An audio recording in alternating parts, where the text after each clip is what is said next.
दोस्तों, स्वागत है आप सभी का एक नए वीडियो में। इस वीडियो में हम लोग बात करेंगे Eduteria current affairs practice set number 14। बिना टाइम वेस्ट के स्टार्ट करते हैं। Question number 1। रून इंडिया की परोपकारी कार्यों हेतु दानवीरों की सूची में किसे प्रथम स्थान प्राप्त हुआ है? तो इसे प्रथम स्थान प्राप्त हुआ है शिव नाडर को। किसे प्राप्त हुआ है? शिव नाडर को। नेक्स्ट है, रियाद मेट्रो के संचालन हेतु हैदराबाद की किस महिला लोको पायलट का चयन किया गया है? तो रियाद मेट्रो की संचालन हेतु हैदराबाद की जो महिला है वो है इंदिरा इगलपति। इन्हें जो है रियाद मेट्रो के संचालन हेतु हैदराबाद में नियुक्त किया गया है। हैदराबाद की ये महिला है, इन्हें नियुक्त किया गया है रियाद मेट्रो के संचालन हेतु। आर्थिक सर्वेक्षण 2023-24 के अनुसार भारत में महिला श्रम बल भागीदारी दर कितनी है? तो आर्थिक श्रम बल जो है 2023-24 के अनुसार भारत में महिला श्रम बल जो है वो 37% है। किस कंपनी को लगातार 9वें वर्ष भारत में महिलाओं के लिए सर्वश्रेष्ठ कंपनियों 2024 में एक के रूप में मान्यता मिली है? DBS bank India. किसको मिला है? DBS bank India. 18वें प्रवासी भारतीय दिवस सम्मेलन का आयोजन कहाँ किया गया? तो 18वें प्रवासी भारतीय दिवस सम्मेलन का आयोजन जो है भुवनेश्वर में किया गया है। और ये कब मनाया जाता है? तो ये 9 जनवरी को मनाया जाता है प्रवासी भारतीय दिवस। विश्व का पहला हाई एल्टीट्यूड वाला पैरा स्पोर्ट्स सेंटर कहाँ स्थापित किया गया? तो विश्व का पहला हाई एल्टीट्यूड वाला पैरा स्पोर्ट्स सेंटर लेह में स्थापित किया गया है।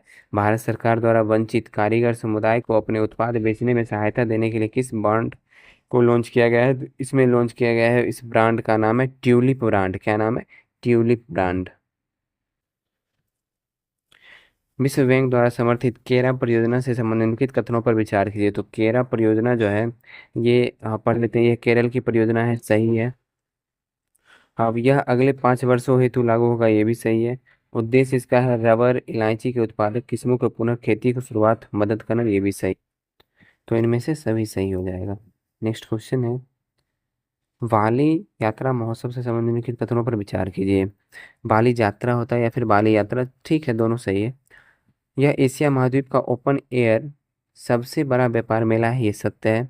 यह पश्चिम बंगाल में आयोजित होता है, ये गलत है। ये पश्चिम बंगाल में नहीं, ये उड़ीसा में आयोजित होता है। यह कार्तिक पूर्णिमा के दिन आयोजित किया जाता है, ये भी सत्य है। 1 और 3 इसमें सत्य है। वाई इंडिया मैटर्स पुस्तक के लेखक कौन है? तो वाई इंडिया मैटर्स पुस्तक के लेखक हैं एस जयशंकर। रणजी ट्रॉफी के इतिहास में सबसे बड़ी साझेदारी 606 रनों की किस टीम के खिलाड़ी ने बनाई है? तो ये है गोवा टीम के खिलाड़ी। और ये साझेदारी जो है ओथांकर और बाकले के द्वारा, खिलाड़ी का नाम है ओथांकर और Bakle. National institute ranking framework 2024 में समग्र रूप से किस संस्थान को प्रथम स्थान मिला है? तो इनमें से कोई भी ऑप्शन जो है वो सही नहीं है। इनमें जो है आईआईटी मद्रास को प्रथम स्थान मिला है, इसे ध्यान रखिएगा। अगस्त 2025 में एशियाई पुरुष हॉकी चैंपियनशिप का आयोजन कहाँ किया गया? तो अगस्त 2025 में एशियाई पुरुष हॉकी चैंपियनशिप का आयोजन जो किया गया, ये किया गया आपको राजगीर में। देश का 56वां टाइगर रिजर्व से संबंधित निम्नलिखित कथनों पर विचार कीजिए। मुरु घासीदास तमोर पिंगला टाइगर रिजर्व देश का 56वां टाइगर रिजर्व है, सत्य है। यह टाइगर रिजर्व 2800 वर्ग किलोमीटर से अधिक विस्तार के कारण देश का दूसरा सबसे बड़ा टाइगर रिजर्व है, ये गलत है। ये दूसरा नहीं है, ये तीसरा सबसे बड़ा टाइगर रिजर्व है, इसे ध्यान रखिएगा। इसके अनुसार केवल एक जो है सही है। किस रिपोर्ट के अनुसार भारत में 50% महिलाएं देखभाल के कारण कार्यबल से बाहर है? तो आईएलओ की रिपोर्ट के अनुसार, किसके अनुसार? आईएलओ की रिपोर्ट के अनुसार 2024 में दिल्ली मेट्रो में महिला ड्राइवरों द्वारा चलाई जाने वाली नई सेवा कौन सी है? तो महिला ड्राइवरों द्वारा चलाई जाने वाली नई सेवा का नाम है सी राइड्स। सी राइड्स। नेक्स्ट क्वेश्चन, किस कंपनी को ग्रीन ग्रीन वेल्थ अवार्ड नहीं होगा, ग्रीन वर्ल्ड अवार्ड 2024 से सम्मानित किया गया? वो कंपनी है कोल इंडिया लिमिटेड। किस महिला को गणित के क्षेत्र में इन्फोसिस पुरस्कार 2024 से सम्मानित किया गया? वो महिला है नीना गुप्ता। भारत के नए संचार उपग्रह GSAT-N2 से संबंधित निम्नलिखित कथनों पर विचार कीजिए और इसमें से औसत कथन बताना है। Space x falcon 9 rocket mission के माध्यम से लॉन्च किया गया, ये सत्य है। इस उपग्रह का वजन 4700 किलोग्राम है, ये भी सत्य है। इससे हवाई जहाज में उड़ान के दौरान मोबाइल इंटरनेट सुविधा मिल सकेगी, ये भी सत्य है। इसका आंसर हो जाएगा इनमें से कोई नहीं, क्योंकि सब का सब सत्य है और ये पूछ रहा है असत्य। सर्वोच्च न्यायालय के किस न्यायाधीश को सर्वोच्च न्यायालय विधिक सेवा समिति का अध्यक्ष मनोनीत किया गया? तो वो है सूर्यकांत। विश्व सैन्य चैंपियनशिप 2024 में महिला वर्ग कुश्ती 76 किलोग्राम वर्ग में किसने स्वर्ण पदक जीता है? तो वो है रितिका हुड्डा।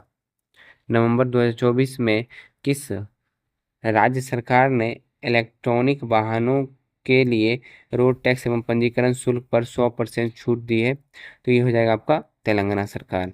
राष्ट्रीय शैक्षिक सम्मेलन ज्ञान कुंभ से संबंधित निम्नलिखित कथनों पर विचार कीजिए। तो विचार कर लेते हैं। सत्य कथन का भी चयन करना है। इसका आयोजन पुडुचेरी में किया गया, ये सत्य है। और यह सम्मेलन शिक्षा संस्कृति उत्थान न्यास द्वारा अखिल भारतीय तकनीकी शिक्षा परिषद के सहयोग से आयोजित किया गया, ये भी सत्य है। 1 और 2 दोनों सत्य है। 13वां राष्ट्रीय बीज कांग्रेस का उद्घाटन केंद्रीय कृषि एवं किसान कल्याण मंत्री शिवराज सिंह चौहान द्वारा किया गया। कहाँ किया गया? तो ये किया गया आपको वाराणसी में। शुक्रयान मिशन 1 को कब प्रक्षेपित किया जाएगा? तो ये प्रक्षेपित किया जाएगा 2028 में।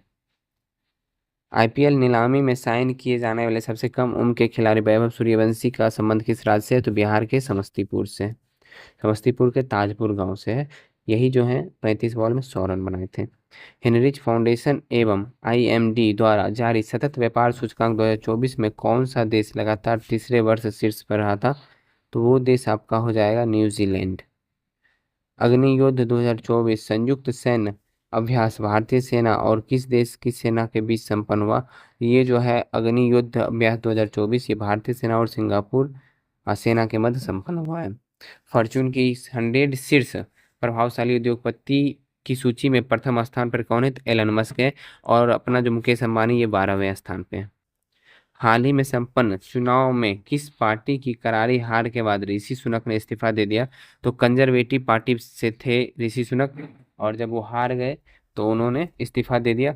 और लेबर पार्टी के कीर स्टारमर जो है वो जीते थे, और यही अभी इंग्लैंड के यानी ब्रिटेन के प्रधानमंत्री हैं। दुनिया के सबसे बड़े डायनासोर कंकाल की नीलामी कहाँ की गई? तो दुनिया के सबसे बड़े डायनासोर कंकाल की नीलामी पेरिस में की गई। किस देश ने 16 वर्ष से कम उम्र के बच्चों को सोशल मीडिया इस्तेमाल पर प्रतिबंध लगा दिया है? तो ऑस्ट्रेलिया। किस यूरोपीय देश ने 1 जनवरी 2025 से बुर्का पर प्रतिबंध लागू करने की घोषणा की है? स्विट्जरलैंड। किस देश ने भारत सहित 14 देशों के छात्रों के लिए स्टूडेंट डायरेक्ट स्ट्रीम वीजा कार्यक्रम को बंद करने की घोषणा की है? तो ये आपका हो जाएगा कनाडा। भारत के रक्षा निर्यात में कौन सा देश प्रमुख गंतव्य बनकर उभरा है? तो ये हो जाएगा आपका आर्मेनिया। ब्रिक्स देशों के युवा साइंटिस्ट फोरम से संबंधित निम्नलिखित कथनों पर विचार कीजिए। इसका आयोजन रूस में किया जा रहा है, ये सत्य है। इसमें 40 वर्ष से कम उम्र के साइंटिस्ट शामिल होते हैं, ये भी सत्य है। और फिर इसमें आईआईटी पटना के सहायक प्रोफेसर डॉक्टर अभिनय कुमार सिंह भी शामिल हुए थे, ये भी सत्य है। तो 1 2 3 तीनों सत्य है इसमें। किस देश ने लिग्नोसैट नामक दुनिया का सबसे पहला लकड़ी का उपग्रह विकसित किया है? यह है जापान। इंटरपोल के नए महासचिव हैं वाल्डेसी उर्किजा, ये किस देश से संबंधित है? ये ब्राजील से संबंधित है। और इंटरपोल की स्थापना 1923 में हुई थी। इसका मुख्यालय लियोन्स फ्रांस है। राष्ट्रीय विधिक सेवा प्राधिकरण यानी नालसा से संबंधित निम्नलिखित कथनों पर विचार कीजिए। और उसमें पूछ रहा है कि सत्य कथन का चयन कीजिए। नालसा का गठन विधिक सेवा प्राधिकरण अधिनियम 1987 के तहत 1995 में किया गया, सही है। न्यायाधीश सूर्यकांत को नालसा का कार्यकारी अध्यक्ष नियुक्त किया गया, ये भी सही है। यह समाज के कमजोर वर्ग को मुफ्त कानूनी सेवाएं प्रदान करता है, ये भी सत्य है। तो 1 2 और 3 तीनों सत्य है। भारत ने किस वर्ष के लिए ओलंपिक मेजबानी का दावा पेश किया है? तो भारत ने 2036 के लिए ओलंपिक मेजबानी का दावा पेश किया है। FIH हॉकी स्टार्स अवार्ड 2024 से संबंधित निम्नलिखित कथनों पर विचार करें। चलिए विचार कर लेते हैं। सर्वश्रेष्ठ खिलाड़ी हरमनप्रीत सिंह है, सही है। सर्वश्रेष्ठ गोलकीपर PR सीरीज, सही है। और इसका आयोजन मस्कट ओमान में हुआ था, ना कि दुबई में। इसका आयोजन कहाँ हुआ था? मस्कट ओमान में। तो 1 और 2 जो है इसमें सत्य है। मिस ग्रैंड इंटरनेशनल 2024 का खिताब जीतने वाली पहली भारतीय महिला कौन बनी? तो ग्रैंड इंटरनेशनल 2024 का खिताब जीतने वाली पहली महिला रेचल गुप्ता बनी। बैलन डी और पुरस्कार 2024 से संबंधित कथनों पर विचार कीजिए। तो पुरुष वर्ग में स्पेन की मिडफील्डर रॉड्री को और महिला वर्ग में स्पेन के मिडफील्डर एताना बोनामाटी को मिला, दोनों सत्य है। 1 और 2 दोनों सत्य है। और पूछ रहा है इसमें असत्य कथन, तो इनमें से कोई नहीं हो जाएगा। फिर भारत के लिए एक दिवसीय क्रिकेट में सबसे अधिक शतक बनाने वाली महिला क्रिकेटर कौन बनी? स्मृति मंधाना। गोवा में आयोजित 55वें अंतर्राष्ट्रीय फिल्म महोत्सव में सर्वश्रेष्ठ फिल्म का गोल्डन पीकॉक पुरस्कार किस फिल्म को दिया गया? ये जो है टॉक्सिक फिल्म ने जीता है। अंडर 8 विश्व कैडेट शतरंज चैंपियनशिप का खिताब किसने जीता है? तो इसका खिताब दिव्या देशमुख के द्वारा जीता गया है।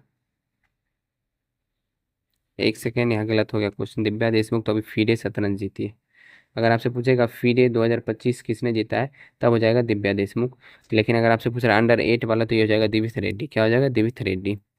देश की सर्वश्रेष्ठ पुलिस थानों में संबंधित निम्नलिखित कथनों पर विचार कीजिए। केंद्रीय गृह मंत्री द्वारा जारी किया था, सही है। प्रथम तथा द्वितीय स्थान पर क्रमशः राजेंद्र नगर थाना तेलंगाना और पट्टापुर वीएस थाना ओडिशा रहा, ये भी सत्य है। देश का 7वां सर्वश्रेष्ठ थाना राजीव नगर थाना पटना को चुना गया, ये भी सत्य है। 1, 2, 3 तीनों सत्य है।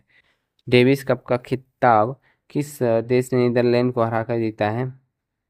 तो डेविस कप का खिताब जो है नीदरलैंड ने इटली को हरा कर जीता है। भारत के पहले संविधान संग्रहालय का उद्घाटन लोकसभा अध्यक्ष ने सोनीपत में किया है। दुनिया की सबसे टिकाऊ एल्यूमिनियम कंपनी 2024 का दर्जा किस कंपनी को मिला है? तो ये मिला है Hindalco industries limited, Hindalco industries limited को। तो आज का सेट यहीं समाप्त होता है। आशा करता हूँ सेट पसंद आया होगा। सेट पसंद आया है, वीडियो को लाइक कर दीजिएगा। चैनल पर नए आए हैं, चैनल को सब्सक्राइब कर लीजिएगा। मिलते हैं नेक्स्ट वीडियो में। जय हिंद।